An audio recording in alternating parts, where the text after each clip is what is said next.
Catus Fat Maximus here, this time with the double-ended low-profile ratchets. Pittsburgh or Harbor Freight has recently updated these, so now they are no longer Pittsburgh Pros. They are just standard Pittsburgh, except for on the short one we have a big Pittsburgh logo, and on the long one we have a little Pittsburgh logo. The most obvious other differences, I do have the long double flex. In the old version, I don't know where it went, but they used to be Pittsburgh Pros. And doing a little side-by-side comparison here, we can see that we have a regular reverse switch instead of a sliding switch.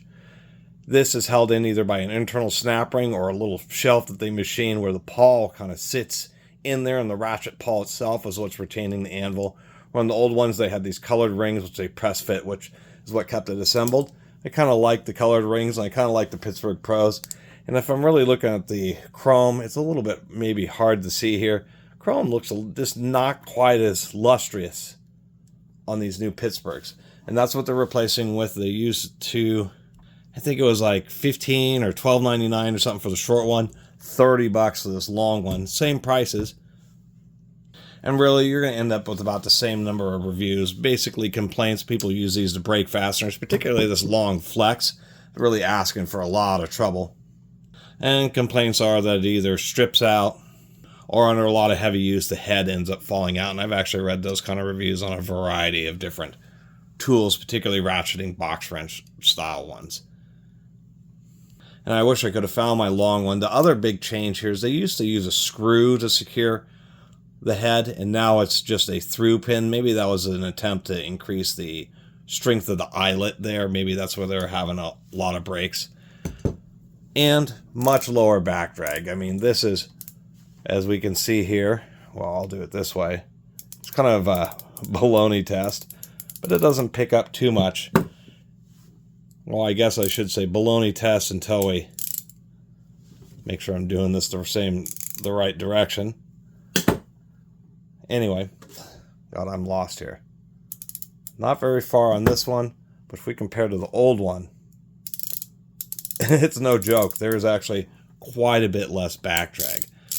The new ones, even though they seem to be made a little bit more cheaply to hit the same old price target, and maybe have a easier to deal with reverse switch, I'll have to say that if we look at the, well, maybe if we do it this way, if we look at the profile here, we can actually see that the little nub on that switch does make it maybe about the same height. We can, and I didn't even notice, but if we look, the new ones are just slightly thinner, so the overall height will be the same, but I don't know if the new ones are actually as strong as the old ones, but it is interesting that they decided to try to slim them up even more. Now this one has an issue, which I've encountered ratchet mechanisms, they self-reverse, where you ratchet, and when you go back to put torque on it, kind of drags the pawl and flips the lever. Known as self-reversing, can happen on round heads. People who own a lot of tools have run into it, and it's very frustrating. This has some kind of weird machining issue, where this, I mean, you can hear, I mean, you can see how hard I'm pressing on this. You got to turn the anvil a little bit, otherwise it gets jammed. If it's in this position, it's just a little flick, but for some reason it ratchets just fine. But when I try to reverse it, the switch is actually like locked up, and you have to put a little bit of rotation. And every time there it reverses, use it. When I flip it back, now it's locked up again. Never encountered something like that before, so not just because they're new doesn't mean they're going to be a lot better. And I'm wondering, I bet the 1/4 inch ends. Oh, that's kind of funny. So on the 3/8 side, the new one is thinner, but on the 1/4 inch side,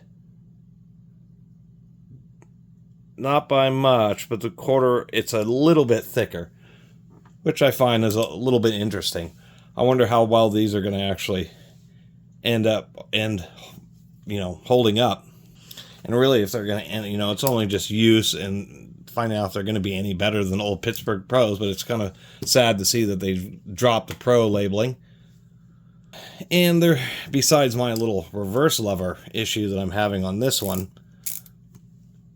I kind of like these flat buttons because if you're using these in real cramped conditions or even have your hand, holding the back of it, it's just a little comfortable and easier to deal with. Also, if you drop these, there is less likelihood of this reverse lever to get broken, where this one is kind of a nub. It's kind of hanging off there, and it is more likely to get damaged or maybe bent down a little bit, so it makes it difficult to reverse if it isn't already suffer from some kind of lockup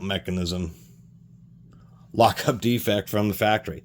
So I'm gonna quit blabbing about these. The long reach one is probably the one I would get. I wouldn't be so worried about this. The big deal about these low profile heads is the fact if you get some of these like really short sockets, then when you start comparing to a standard ratchet, then you can see that we got way lower profile. And so that's the usefulness of these. The problem with them is, of course, especially this one, we have like a huge, whatever that is, 16-inch handle, 18-inch handle on this thing. And that just, with this little thin little head, which doesn't really like this particular socket very much. It doesn't even want to lock. There it goes. I have to get to a deeper undergrind there. Actually, that's probably just due to this socket. This socket is, the drive and driven ends are especially shallow to make it really, really low profile. If we take something more standard, it works just fine. But the deal is, you have something big and long, you treat it like a breaker bar, and of course it either just snaps and just blows out the pawl, or maybe twisting off the anvil. On something like this, I would say it's a toss-up between the pawl stripping out, top of the buckle splitting, or the anvil twisting. These are not breaker bars, they're just made to give you some high access, and they're one of the few unique tools that Harbor Freight still has. And only, I guess, time will tell whether or not this new design holds up. Anyway, thanks for watching.